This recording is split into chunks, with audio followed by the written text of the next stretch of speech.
So a year ago, you said that it was undisputed that it was permitted to use a private email server as Secretary of State. But this report makes it clear that you did not comply with the department email policy.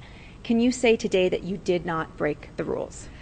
This report makes clear that personal email use was the practice for other secretaries of state.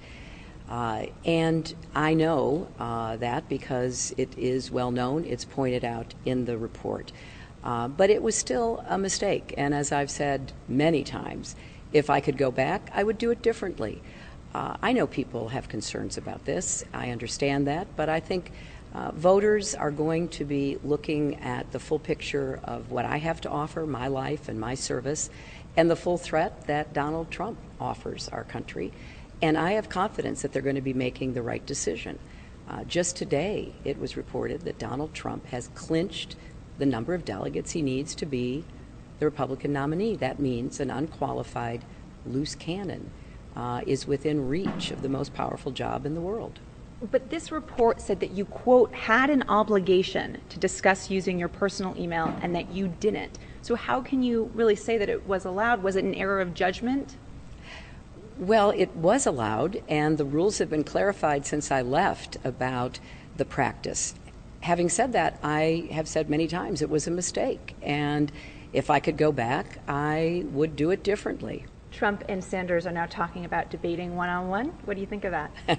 Well, I'm looking forward to debating Donald Trump. I am very much anxious to be on the debate stage with him, to draw out the contrast, to make the points about his background, his dangerous and divisive rhetoric and policy suggestions, because I want the American people to have a very clear understanding of what the choice is in this election. Would you join with them, though?